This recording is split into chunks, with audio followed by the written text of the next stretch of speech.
You know, I've dug through a lot of mafia history, betrayals, bloody revenge, billion-dollar schemes, but nothing quite prepared me for the testimony I found in the Keyfowler Committee files about one specific meeting. Picture this: two of the most powerful men in America, Tommy Lucchese and Joe Bonanno, in a closed room. The air was already thick enough to slice, and then Lucchese, a man known for being a calculator, not a brawler, just pulls a gun and lays it on the table. The question that kept hammering in my head was, what do you do when the power play stops being a game and becomes a raw physical threat? Bonanno's answer wasn't a shout, wasn't a move. It was a simple, terrifying smile.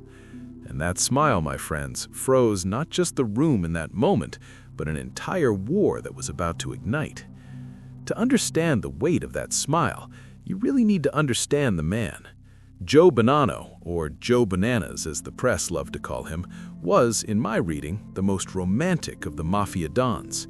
Where Luciano saw crime as business and Lansky as a math problem, Bonanno had this almost feudal vision of honor, family, and loyalty. He saw himself as a padrino in the oldest sense of the word. Tommy Lucchese was his perfect opposite, the politician, the man of back rooms, of quiet deals, of unions. Their conflict wasn't just about territory, it was a clash of ideologies, of how the underworld itself should be run.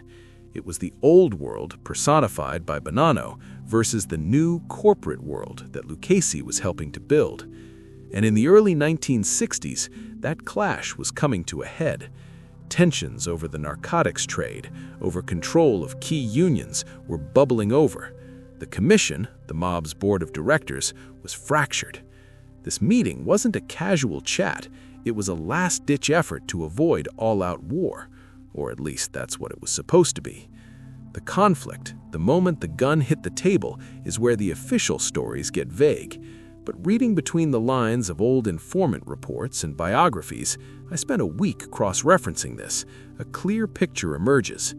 Lucchese, feeling cornered or perhaps trying a massive bluff, made his move. The gun wasn't pointed, it was placed. A symbol, a final argument. It was the ultimate breach of protocol. These men settled scores with votes and decrees, not with pieces on the table. Every other person in that room must have stopped breathing. The natural move would be to reach for your own weapon, to escalate, to let chaos reign. But Bonanno, he just looked at the gun, then he looked at Lucchese, and then he smiled. It wasn't a smile of friendship, it wasn't a smirk of arrogance. From what I can piece together, it was a smile of profound, chilling pity.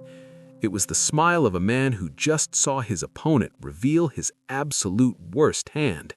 It said, "This is your move? This is your final card? How pathetically small." And then, according to one account, he slowly pushed his chair back, stood up, and without breaking that eerie smile, simply walked out of the room. He left the gun, he left Lucchese, he left the entire problem just sitting there. The consequences were immediate and profound. That walkout was a more devastating attack than any bullet. Lucchese was left humiliated, his power move exposed as a desperate, weak gambit. The story of that meeting and that smile spread through the underworld like a shockwave. It solidified Bonanno's reputation as a man of unnerving, almost alien composure. More importantly, it completely disarmed Lucchese's position. You can't negotiate with a man who just showed you he's not afraid of your ultimate threat. The planned war, the War of the Bananas as some called it, fizzled before it began. It was fought in boardrooms and through proxies from then on, not with street battles. The legacy of that smile is a masterclass in psychological power. Bonanno understood something Lucchese, the master politician, forgot in that moment. True authority isn't confirmed by the threat you make, it's confirmed by the threats you can ignore. By smiling, Bonanno reframed the entire encounter. He turned a moment of potential violence into a moment of theatrical pity. He made the gun look like a child's toy. It taught me that in any high-stakes confrontation, the person who can control the emotional narrative, who can replace fear with curiosity or anger with pity, holds the real power. Lucchese brought a weapon to a dialogue. Bonanno ended the dialogue by revealing the weapon was meaningless. It's a reminder that sometimes the most powerful response isn't a counterattack, it's a refusal to even play the game by the rules your opponent just laid down. And that, perhaps, is the most human lesson of all.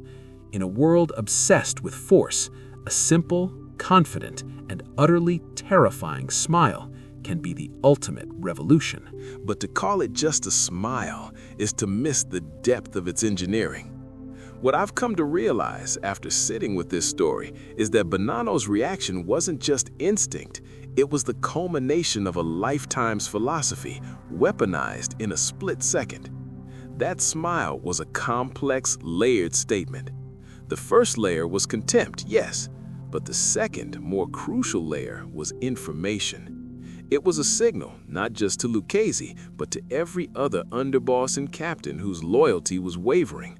The smile said, "I am not afraid of this man, and if you are considering siding with him out of fear, look at what his fear has driven him to do.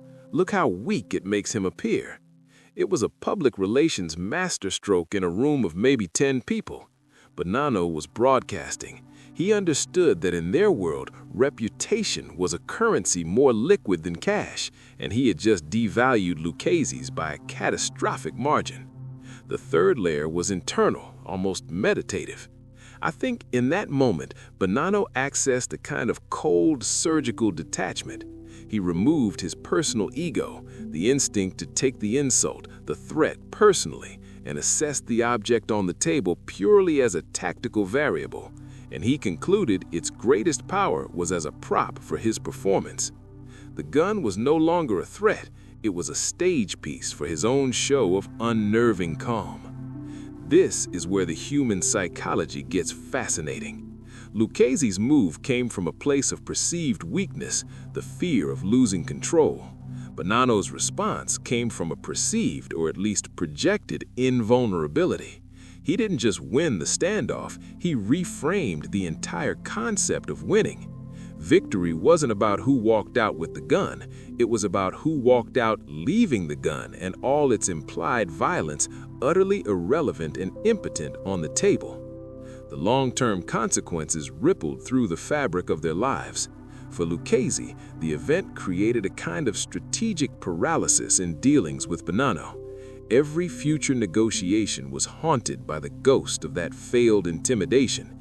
It limited his options, made him overthink. For Bonanno, it cemented a legend that eventually became a prison. He had set a standard of icy, preternatural calm that he now had to live up to in every crisis. It likely made him more isolated, as underlings and even peers found his demeanor inscrutable and frightening. He became the Sphinx, a title of respect that's also a sentence to loneliness. The story's legacy for us, watching from the outside, isn't about gangster tactics. It's a blueprint for dealing with coercion in any form, in a boardroom, in a personal conflict, in the public sphere. When someone tries to force your hand with a show of overwhelming force, be it a lawsuit, a threat, a public smear, the instinct is to fight force with force or to capitulate. Bonanno's smile represents a third, far more potent path, dignified non-participation. You acknowledge the threat not by reacting to its intended fear, but by analyzing it as a piece of data about the person wielding it. You expose their anxiety by reflecting back an unsettling calm. It's the ultimate power move because it operates on a different plane entirely. It asks the question, what will you do now that your best weapon has been declared meaningless? In the end, Tommy Lucchese didn't lose a war that day. He lost the story. And Joe Bonanno, with a single, silent, chilling smile, became the author of it. And that, perhaps, is the most human power there is, the power to narrate the event, to define what just happened while everyone else is still frozen, trying to process the bang that never came. And in that authorship lies the subtle, brutal genius of it. Bonanno didn't just author the story of that room, he authored the future memories of everyone in it.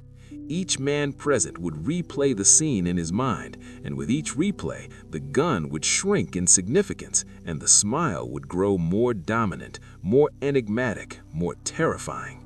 Bonanno weaponized their own recall. He turned their minds into a theater that would perpetually stage his victory. This is a level of psychological manipulation that goes beyond strategy into the realm of artistry. It's what separates a tactician from a true sovereign of a situation. Lucchese thought he was playing chess, moving a piece to threaten the king. Bonanno responded by calmly suggesting they weren't playing chess at all, but some other more profound game whose rules only he understood. And in doing so, he vaporized the board itself. The aftermath for Lucchese was a slow, corrosive drip of doubt. A man whose power was built on precise calculations and predictable alliances now had a variable in every equation that he could not quantify. Bonanno's fathomless calm. How do you plan against a man who redefines the terms of engagement mid-conflict? You can't. So you plan around him. You avoid. You concede spaces you might have won. That single moment of forced theater created a permanent, invisible boundary that Lucchese would never cross again. For Bonanno, the cost of this supreme act of control was a profound existential loneliness. To project such invulnerability is to build a wall. The smile that froze his enemies also kept his allies at a respectful, fearful distance. He became a monument to his own legend, and one cannot confide in a monument. His later years, marked by exile and internal family war, suggest that the very inscrutability that saved him in that room may have prevented him from seeing the real human betrayals brewing closer to home. He had mastered the grand theatrical threat, but perhaps became vulnerable to the quiet, mundane disloyalties. The legacy for us is a double-edged sword. The Bonanno smile is a potent tool for dismantling blunt coercion, but it is also a dangerously isolating persona. It teaches us that the ultimate power in a conflict is the power to define reality, but it also warns that the performance of absolute strength can become a cage, making you the curator of your own myth while the real, messy human world moves on without you. In the final analysis, both men were trapped by the event. Lucchese was trapped by his failure, forever the man who pulled a gun and was met with a smile. Bonanno was trapped by his success, forever the sphinx who could not show a moment of uncalculated humanity. The gun on the table was just metal. The real trap was woven in that silent, frozen moment of shared understanding. A trap made of perception, reputation, and story, from which neither man ever truly escaped.